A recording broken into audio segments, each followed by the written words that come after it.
ready when you are. Okay, so good morning, guys. Today I want to talk to you about happiness in other cultures. What inspired this for me is watching the documentary Happiness Is, and the common theme throughout the documentary seemed to be that every culture that was analyzed throughout the documentary had a different definition of happiness and what it meant to them, what factors played into it, what values and morals they of the culture had, and how that played into the happiness that they had. Okay. So, after watching the documentary and kind of analyzing all those factors that played into other cultures' happiness, I started thinking about why are we not as happy? And I also started thinking about what can make us happier and why values of other cultures make them happier. And so I came up with a 3 points that fall into why we should adopt the values of other cultures, which are more time off, more longevity, and more progress, meaning these would be the benefits for us if we did adopt values and morals of other cultures.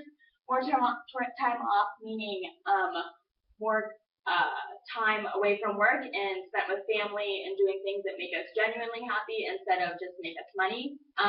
More longevity, meaning other cultures that are happiness, you'll see the correlation later in my presentation between lifespan and happiness.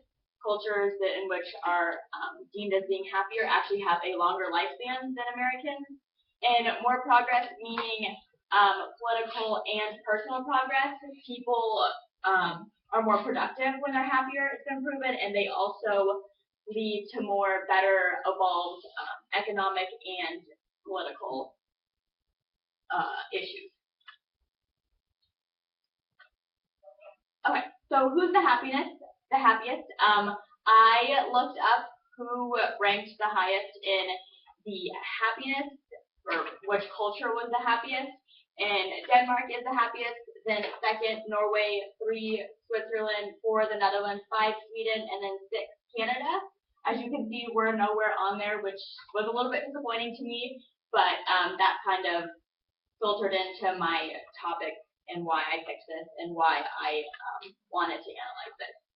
And then this kind of goes with the factors of happiness. Why are these cultures so happy and why are they happier than we are? As you can see here, it breaks it up by color, and then the highest color other than the base country, meaning their population, social support, and GDP. If you don't know, GDP stands for gross domestic product, meaning how much you produce as a country of actual goods.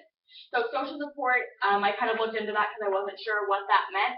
Social support meaning cultures that are happier have a more sense of community. They're more involved with each other. They're more involved in human rights, making things better, a more progressive community for everyone to live in. And then what are the 6 factors? According to the World Happiness Project, the World Happiness Report, it said that the 6 factors are large GDP, which I just talked about, is the amount of goods that your culture produces, healthy life expectancy, lack of corruption and leadership, social support, freedom to make choices, and generosity. Generosity was the most interesting to me because other cultures in which were happier than us also had a way higher rate of volunteering and volunteering your time instead of being more money driven. One of the most common threads between all of the research that I did about how Americans are different than other cultures is other cultures don't put as much of an emphasis on money as we do. We're very money driven, and basically if it's not going to make us money, sometimes we don't tend to do it. Whereas other cultures, they're very generous and they believe in volunteering to a higher extent than sometimes Americans do.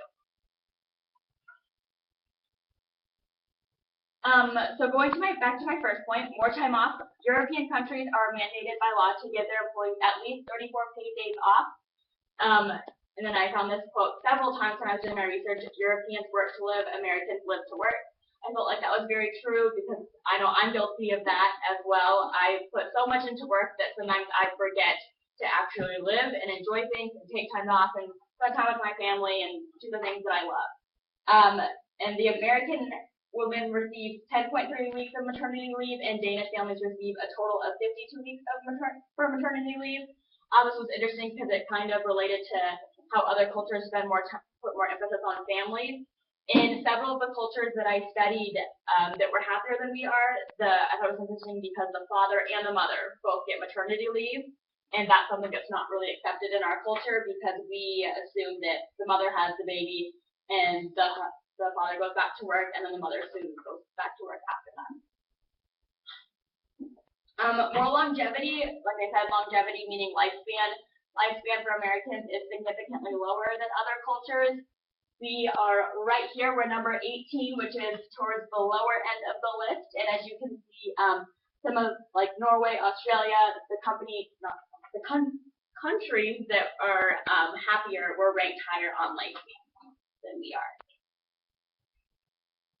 And then my last point, progress, the 6 factors for a happy nation split evenly between concerns on a government and on a human scale, meaning people in other cultures put more of an emphasis on what's going to be the greater good for everyone instead of they're less individualistic, meaning they're not like, oh, well, what's going to benefit me? They're really about the community and what's going to increase the quality of life rather than just on an economic scale.